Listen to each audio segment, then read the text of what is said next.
What is going on, everybody? Welcome back to Combat Corner. My name is Coby. His name is Nobody because it is a solo show today, ladies and gentlemen. My co-partner Jackson was unavailable, and I thought, you know what? Maybe I'll just test it out, see what it's like doing a solo show, because obviously he will be leaving for Australia. So we're not going to be able to do these shows together every time. And, I will be planning to get on some, stand-ins for the show. But, that might not happen every time. So I thought it would be best if I just, tried to do one of these on my own and just, let's fucking mouse won't sit right on my leg and see how it goes. I've heard multiple sources that this isn't easy doing a podcast on your own, but we're giving it a go. We're seeing how it goes. Right away, I've noticed something that I could do to make this better. There we go. Oh, that's much better. Just one of the lights wasn't turned on. I didn't think of that. But anyway, guys, look, we're going to keep the format relatively similar to what we usually do with two people. It's just going to be me. So maybe it's going to be even better without the other guy, blurting,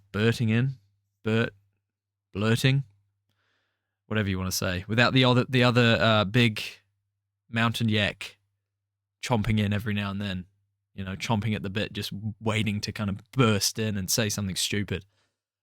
Just kidding, Jackson. We all love you and we miss you.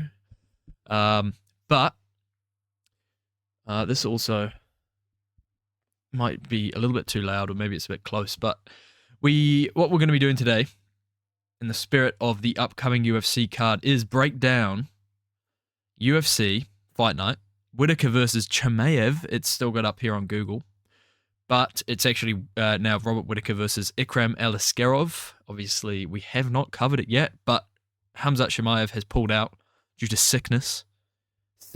He's been sick. He's had a bit of a tummy ache, and he's had to pull out. So that happened. But Ikram Aliskerov popping in there like a boss, taking his opportunity. Some people have said, maybe he doesn't deserve this. This is his, third fight in the UFC. I think, who else are you going to give it to on very short notice? Look, this guy was supposed to fight last weekend, and he stepped up and jumped into a main event and took, well, not a big risk, but he's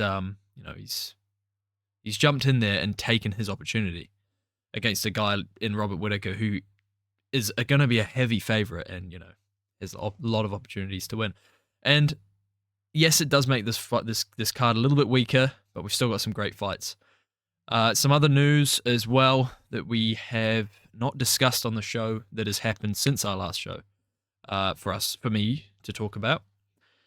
But, other than that, we will get into it. Also, by the way, I'm actually in a corner. This is the combat corner now. Obviously, we've got our shit here. We've got our Bundabergs from the last show. Got the signed shirt up there for the Canterbury Crusaders. But I will have to do a bit of rejigging if I'm going to do this often, because you kind of miss out on quite a few of the background things, bits and bobs, posters and whatnot. But without further ado, let's get into the show. Ladies and gentlemen, welcome to the Combat Corner.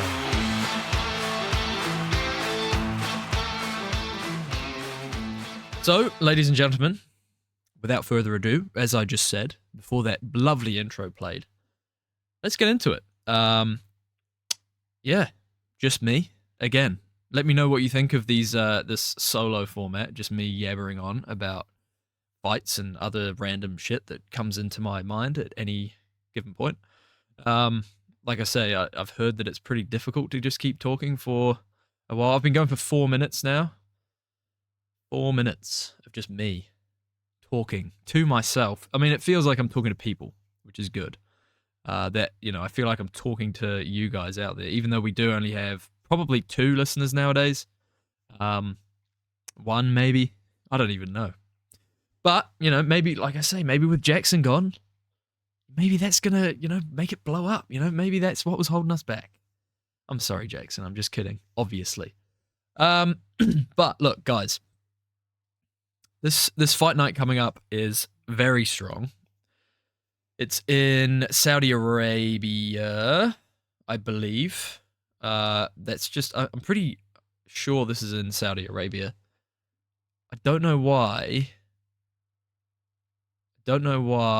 Yes, it is in Saudi Arabia. For some reason I got it confused there, but yes, no, it is in Saudi Arabia. It's an early card.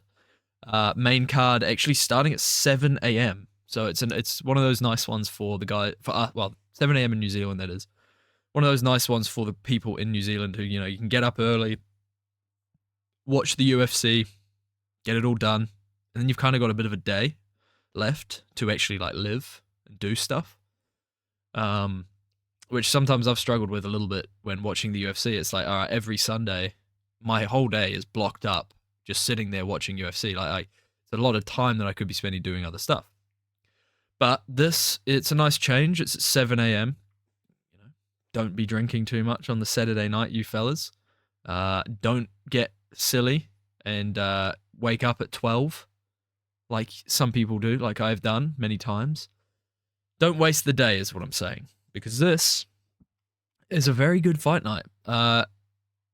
There's been quite a few weak numbered cards, pay-per-view events, and we can kind of see why. Obviously, UFC 300 was a big reason as to that, because it kind of took all the name value out of this kind of period of time, because everyone was on that card. UFC 301 was obviously absolutely shit for name value fighters. And then 302 was okay, but it wasn't really. It was also pretty shit. Let's just run our memories back to 302. Kevin Holland versus Oleg Zaitchik was the third fight on the main card. Yeah, Nico. Yeah, what am I talking about? This fight, this pay-per-view event was shocking. There were some good fights, but it was pretty average all round. And again, 301 was pretty tragic. And then we've had some pretty god-awful fight nights. That obviously that Alex Perez versus Tetsuro Taira card was pretty renowned for being one of the worst cards we've ever seen. The Jared Cannonier Imamov fight card was okay. I mean, it was nice to see Reyes win. The Rojas fight was decent. But, other than that, obviously the main event ending very anticlimactically. Hopefully they run that back. But like I said, the UFC is in a bit of a lull, if I'm completely honest. And this is one of the bigger cards we've had in a while. Probably the best card we've had since UFC 300. I'm going to say it. I'm going to put it out there. As my opinion. Robert Whittaker fighting Ikram Aliskerov. We will start at the top. Again, like I say, a lot of people complaining about Ikram getting this opportunity, saying, I have also said this about Ikram in our last show, that he is getting, a lot of layups, and maybe he was getting a bit of a layup in his last fight. But then you forget, I forgot that his former opponent, who was top 15, top 14, pulled out, and it was a replacement fight. But he's stepping up, taking this short notice bout against perennial number one contender Robert Whittaker, which is a big risk for him. Oh, it's kind of a lose-lose situation, if I'm actually being honest. But this is by no means a winnable fight, an easily winnable fight. Oh, the rain is really picking up right now. Spooky, guys. It's quite cozy in here. Without the smelly mountain yak. But he is taking a risk because he probably will lose. Robert Whittaker is that guy. Robert Whittaker is a very, very difficult task for anyone. Especially someone who's going to try and strike with him. And I think Ikram will try to wrestle with him, for sure. I think he'll try and take him down at some point. But I think he will try and knock him out. And I also think that he can knock him out, because Whittaker is known to be pretty chinny. We all know this. Whittaker getting rocked by the likes of Izzy in multiple fights. 3 times, I think he got rocked by him. 2 times really bad. He got rocked by Costa in his most recent fight with that spinning wheel kick, although he did win. He got rocked by Dricus du Plessis before he finished him. He got rocked by Romero. He's been rocked earlier in his career. Stephen Thompson knocked him out and finished him. So he's chinny. And Aliskerov, we have seen power in his knees, in his hands.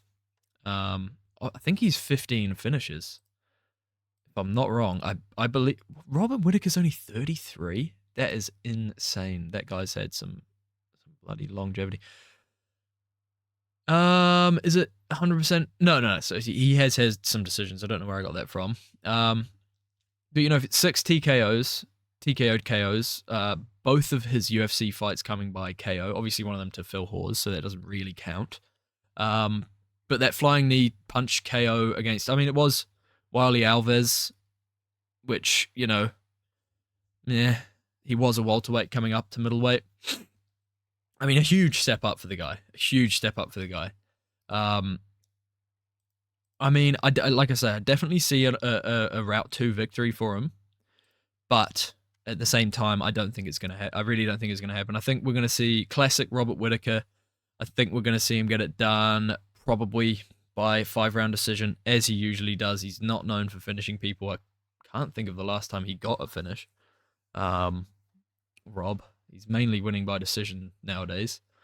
Last finish was Jacare Souza back in 2017. I remember watching that. It was a sick fight, but that's 7 years ago. He's been known for outpointing guys when he gets the win, and he's been known for getting knocked out when he does lose. So, yeah, two real paths in this fight. I feel like Ikram, if he throws it all at Robert Whittaker, he might clip him. Robert is known to be chinny. If he clips him, he can probably finish him. If he can clip him early, but I just see Robert being far too technical in the striking, outpointing him, outboxing him, using that karate style kicks, 1-2 kick, 1-2 head kick, and getting it done by decision. I don't think he's going to get the finish. Again, not a big finisher, obviously, but I think he is going to win, and I'm going to call it Robert Whittaker decision. Round 5 decision. Okay, everybody? That is my call. But, look, I'm not going to be shocked if Ikram gets it done. I kind of have a feeling that Ikram is going to get it done. Maybe I should be outlandish. Maybe I should say Ikram Aliskerov by second round knockout. Maybe I'll... Or okay, I'm going to be risky. That's my pick. Ikram Aliskerov, second round TKO finish. He's going to rock him bad. Finish him similar to what Dricus du Plessis did. Obviously, Costa probably could have got a finish if he'd done that to Whittaker earlier in that round. It looked like Whittaker had recovered, but that's going to be my pick. I'm going to go out. I'm going to risk it all. Because you know what? If you risk it all, sometimes you can really come out on top. Guys, that's my life advice here. Moving down the card, though, like I say, we've got a pretty stacked card. Sergey Pavlovich versus Alexander Volkov, a heavyweight bout. Sergey Pavlovich returning for the first time since he lost via pretty brutal knockout to Tom Aspinall against Alexander Volkov, who also is in pretty good form. This is going to be a very tough test for Sergey Pavlovich. Obviously, Alexander Volkov is on a 3-fight winning streak. The most recent of that at the 293 card that I was at. Just got to say that. Just got to, brag, humble brag. He beat Tai Tuivasa by domination and embarrassment. No, it wasn't embarrassment. I mean, he Ezekiel choked him, which is not a common choke. Shouldn't be done at the top level, but he did it. And his jiu-jitsu and his wrestling is looking a lot better. I've been saying this for years, mate. Years. His wrestling, I think his jiu-jitsu, since he lost to Tom, he's really been working on his jiu-jitsu because he looked great. And it is Tai Tuivasa, obviously. Everyone can submit Tai Tuivasa. I think even fucking Jackson could submit Tai Tuivasa. And they're probably about the same weight class. So it's realistic. But before that, Alexander Romanov, Jairzinho Rosenstrike, 2 pretty impressive wins there. And we see another surge from Volkov when it kind of looked like he was, a bit of a win-loss kind of fighter, if you know what I mean. But he's found his finishing ability. He's looking big. He's looking juicy. Lovely man. Lovely guy. He's fighting Sergey, though. And that becomes a real issue when you're fighting Sergey. Volkov gets clipped. We obviously saw him get clipped against Derek Lewis late in the fight. So honestly, Volkov could take it to the third round and still get finished by Sergey. Like, this guy has power that carries through all the rounds. His only two losses to some very top fighters. Obviously, Overeem back in 2018. That was he got taken down and ground and pounded to a finish there.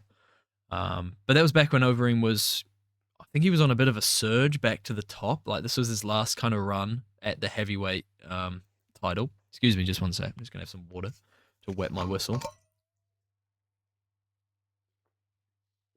Another thing I should mention, by the way, no drink today. I just couldn't be fucked, basically. And it's not really the same. You know, the ratings up here, they need to be done with both of us, I feel. Unless I start it again, which I'm not going to do. Back into it. What was I saying? Yeah, so Alistair Overeem, he was on a bit of a surge at this point. Took him down, you know, showed him who was daddy on the ground. And then ground and pounded him to a finish. And fair enough, look, a loss to Overeem is never going to look that bad on your record, especially back in 2018. Since then, on a absolute tear, KOing all of his opponents in the first round. His final three opponents before fighting Aspinall, very impressive opponents: Derek Lewis, Taito Ivasa, and Curtis Blades. Three really big names, notably durable people as well. Impressive victories. But then obviously he got KO'd by the superior technically and quicker Tom Aspinall, who's basically a welterweight, fighting at fucking heavyweight because of the way he moves, his speed, his in and out ability to, you know, 1-2 box with people. So, you know, that was, one of them was going to sleep. We all knew it in the first round. He was the one who went to sleep. Again, nothing against old Sergey. He was looking scary going into that fight. And I see him, unless he's gun shy because he got flatlined, unless we see like a Francis Ngannou, but he got more controlled and, you know, exhausted by Stipe, and then he came back and fought Lewis, and obviously he, you know, we saw that. Unless we see, gun shy Sergey Pavlovich, I think he's going to get it done. Again, Volkov, a little bit chinny. Yeah, anyone is at heavyweight, especially against Pavlovich. I think Pavlovich will land. It's just when. And I think when he does, Volkov will go down. And I think probably it's going to happen in the first two rounds. I honestly see it happening in the first. Again, Volkov's got power, but I just don't think it's going to be enough against the likes of Sergey Pavlovich. He's 32 years old. He's in his prime. Volkov, yes, he's kind of coming into a bit of a second prime, but 35 years old. Obviously is very tall. Got that long reach. He's 6'7", whereas Sergey Pavlovich is 6'3". Don't think that's really going to matter. Pavlovich has some great boxing, great ability to get in on the inside. You know, we might even see Volkov try and take him down. I actually think he probably will try and take him down. And he might even get a takedown. And if he can, it could be curtains. But I think we're going to see Sergey land early. And I think we're going to see the big man fall. He's going to fall down, hit the ground. And then we'll probably see some follow-up shots from Sergey Pavlovich. And I hope not. Hope everyone gets out of there okay and safe and healthy. I'm going to have another drink of water because my mouth is really dry.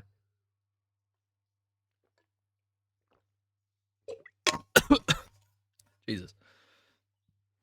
I don't know whether I'm going to make shorts from this one, this episode. Maybe I will. I don't know. See how I go. It's to be honest, this actually seems all right so far. We are now 19 minutes in. We've only done 2 fights. You know, that's great. We will move on to the next one. Kelvin Gastelum returns against Daniel Rodriguez. Obviously, Kelvin's last fight didn't go so well for him.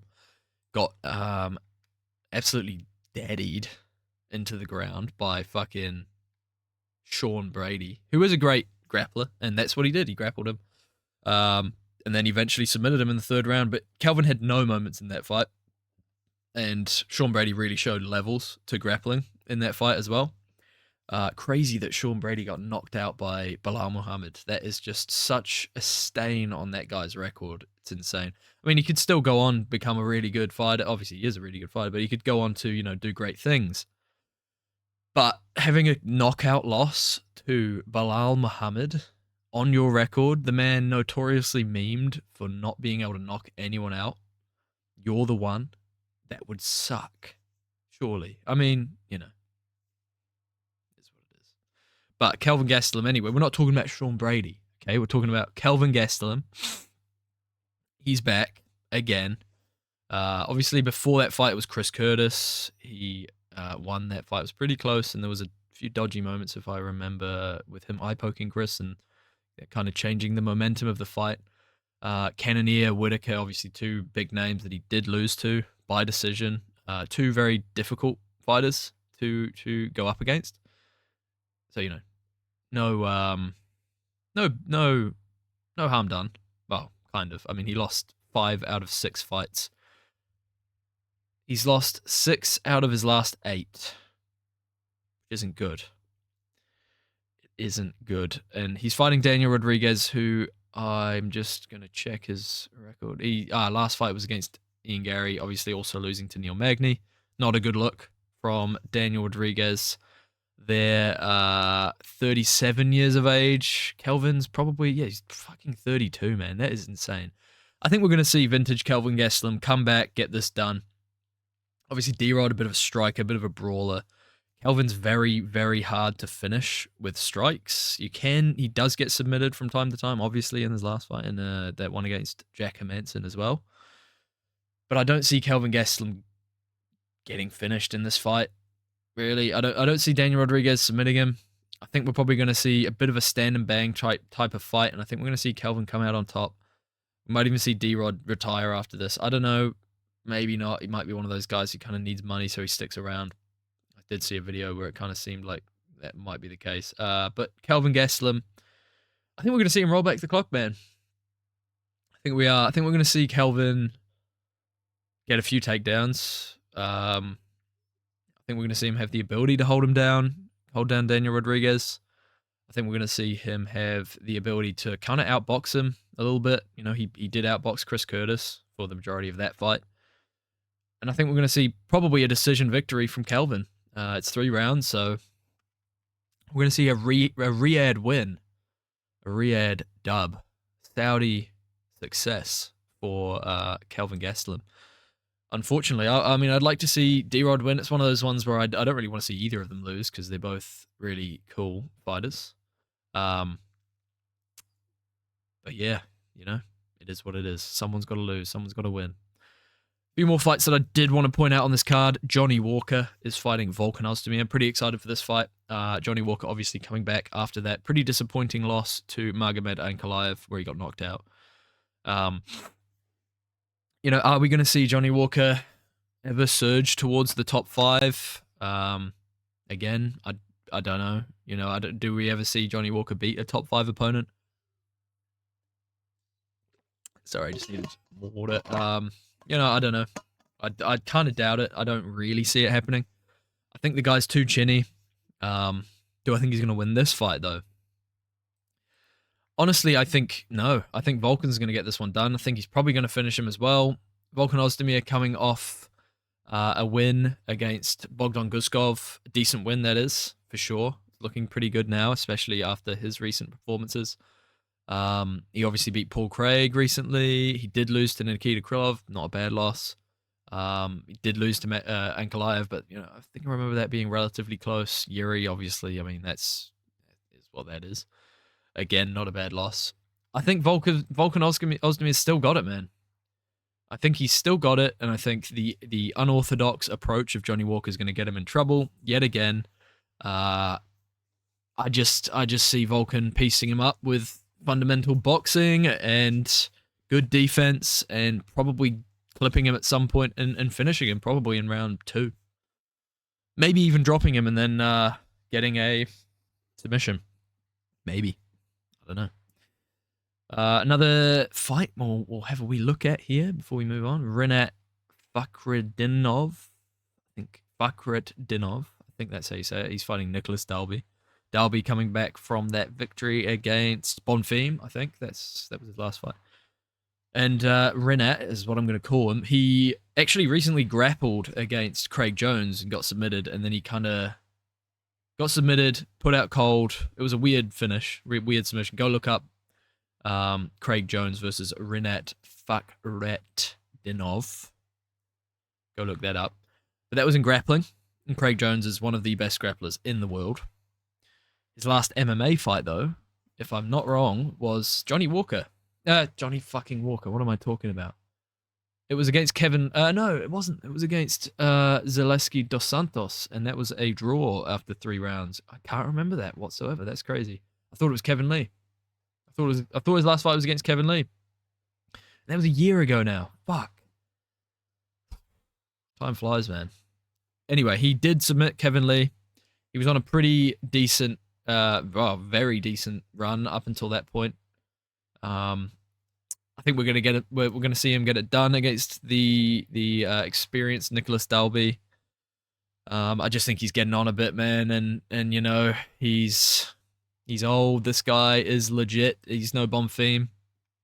We've seen him submit top guys. We've seen him do damage to people in the UFC before. I think he's gonna finish Nicholas Dalby with a submission, probably early in round 1, maybe even. We got the Bullet coming back. Just signed to fight signed to record a movie. Apparently, he's probably going to get a win. They've given him a bit of a layup in Jalton Lutabak. 39-9. Wow, this guy's had some fights. I mean, you know, he's won 4 in a row, but this is his first fight in the UFC. Unless I'm being a noob. Yeah, this is his first fight in the UFC against Bullet, who does have very good striking. He's got a few submissions. I mean, he could cause some trouble, but I think he's just been laid up with a round 1 finish, and I'm going to leave it at that. Yeah, there was one more fight I wanted to talk about. Jared Gordon's fighting Nasrat Hasparast. Hopefully we see Jared Gordon get this done. I always like to see Jared Gordon winning fights. Do I think it's going to happen? Probably not. I think Nasrat's just probably slightly better technically. I think he's probably going to piece him up and get the finish. Yeah, probably. No, probably decision. Actually, I've been giving too many finishes out on this card. Nasrat, you're going to get it done by decision, mate. That's what you're going to do. So that's the fights that I did want to break down so far. All done, and that took me 27 minutes. I've been rambling to myself for 27 long minutes. Well, it's actually gone pretty quick. Before we get into the news, I'm going to just have a sip of my beverage. Maybe I could rate this. This is just literally water. And I'll give it a 10. So that tops our list.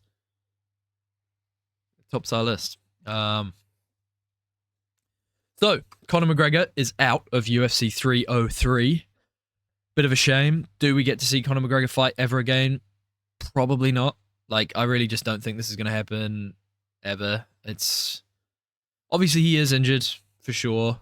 Conor McGregor is not in rehab and is spending time with his family. Some fucking stupid headline, but it's a shame. It's a shame, and I don't think he's going to come back. I think, yeah, it is an injury. Obviously, it's legit, but does he have the motivation to come back from an injury, fight again? You know, he's not a spring chicken anymore. Old Conor McGregor. How old is he? I can't remember. Let me just check. It's either 30... He's around 35. In fact, I think he is 35. Yes, he's 35, but soon to be 36. So he's lost his prime years. Let's just say that. Fair enough. The guy's rich as hell. Made a load of money. Do we get to see him fight again? No. I'm just going to call it now. Could be wrong. I don't think we get to see Conor McGregor fight again. I want to see Chandler take a fight. He should have taken a fight at 303. Like, he really should have taken a layup at 303 and just got some reps in, cleared any ring rust, and then he's good to go whenever Conor's ready to go. Like, surely Conor is going to take a bit of time if he's got a new injury. They say later in the year, like August or something, but that's 1 month. Oh no. Yeah. So around 2 months after he was scheduled to fight. So I don't know. And 304 and 305 are obviously all booked up. So maybe 306, which Is there a date for 306? Or maybe they're going to like reshuffle things. And I did hear something like that. They were planning to, maybe reshuffle things. But that's the Sphere card. Maybe they chuck it on the Sphere. That could be pretty perfect, honestly. That if this is going to happen, do it at the Sphere, man. 306. You want a spectacle for the Sphere. Dana said it's going to be like unlike anything else we've ever seen.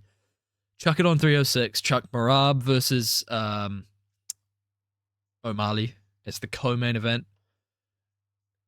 That's perfect. I think that's perfect. If you really want to jam up 306 at the Sphere, look, chuck Conor on that. It seems pretty perfect to me. And obviously Chandler did pull out, so Chandler's ready. He's still preparing. It's just a few months later. Poor Chandler. Poor Chandler. Like, the guy is suffering right now. Let's be real. Through no fault of his own as well. He's, kind of it. He was promised this fight. And whether you think he should have moved on and taken another fight or not, that's up to you. You can have your own opinion. But he's been waiting for so long now. He even signed to fight Conor McGregor. Conor McGregor pulled out with injury. You've got to feel bad for Michael Chandler. And look, the weight just goes on. And he's, 37 or 38 now? And for the lighter weight classes, that's not a good age to be. Maybe this is a good thing for Conor McGregor because he gets a bit more time. Chandler gets a bit older.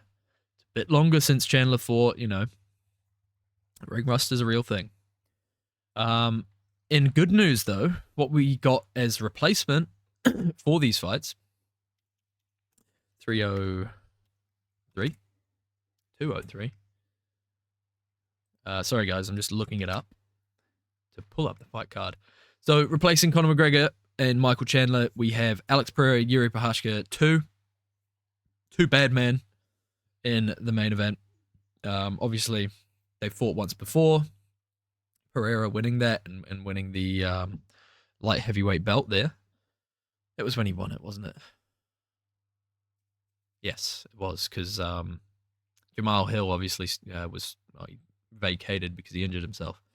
But Pereira is fighting Prochazka. Again, this is going to be a great fight. 2 weeks' notice is a little bit rough. 3 weeks, sorry. I think they're probably both, getting prepared at the moment as we speak. Hopefully they're around weight, so they don't have too big of a weight cut. I know Alex Pereira's been touring, like Australia and shit, and doing a bunch of media and all that kind of stuff. But he stepped in nonetheless. Card saver Alex Pereira. This guy is the biggest star, apart from Conor McGregor, in the UFC right now.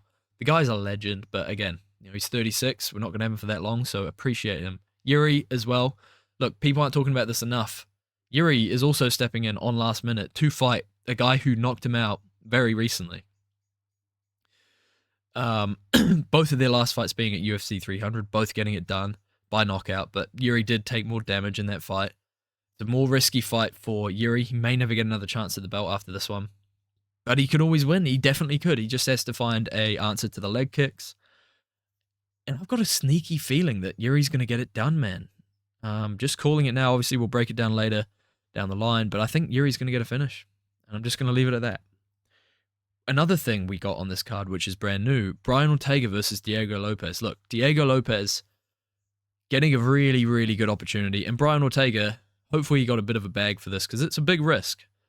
Diego Lopez, I think he's ranked number 14. Brian Ortega's ranked number 3 or 2, I believe. This is a very, very big risk. That's what it is. Diego Lopez has power in his hands. He's got great jiu-jitsu. I don't see this going Brian Ortega's way. I know it could because he's a great, very talented fighter. His jiu-jitsu is just next level. But Diego Lopez's jiu-jitsu is also next level. And he's also got much more power in his hands. So we've seen him knock out multiple people now. And he's just looking absolutely, on top of his game at the moment. Stepping in 3 weeks' notice to help save this card. That will be the co-main now. Again, calling Lopez, but we'll talk about that more later. Anthony Smith is now fighting Elberg. Jamahal Hill pulled out with a injury. Smith then went in to replace him. So this fight has gone from Roundtree versus Hill to Smith versus Elberg, which is insane. Good on Elberg for taking the fight as well. And good on Smith for jumping in there. I think Elberg's going to get it done, to be honest. I just don't see Anthony Smith having that much to give to Alberg in the striking realm, and I don't think Alberg's going to make many mistakes. I think he'll probably clip him and finish him. Myra Bruno Silva versus Macy Chison is the 4th fight down. But below that, we have Ian Gary, Michael Venom Page as the pay-per-view opener, and we already knew that this was happening, so I won't talk about this one. Prelims looking very similar. We do have some pretty good prelims, though. Joe Pyfer's fighting Cub Swanson, Andre Philly, Charles Jourdain, Peyton Talbot, who I think this was said in MMA Guru's video. He should be opening the main card for sure. He definitely should be. It's a star that you're trying to build, But we will break that down later down the line, guys. Look, that's the show for this week. I hope I have been a decent host. Let me know what you think of these solo shows, because like I say, it's probably going to be happening quite a lot going forward when Jackson does decide to leave, which he will be leaving end of July, but whether he drops out before that, I don't know. We'll have to see. Jackson, if you're listening, you were missed. Look forward to having you back. Anyone else who's listening, remember to drop your feedback. We do really appreciate feedback. We like to hear what you think about all these topics that we talk about, and we also like drink ideas for us to review on the show are also very much appreciated. So without further ado, fellas, ladies and gentlemen, boys and girls around the world, I've been Coby. My name is Coby. We've been Combat Corner. Like, subscribe, comment, all that good shit. And have a bloody good day.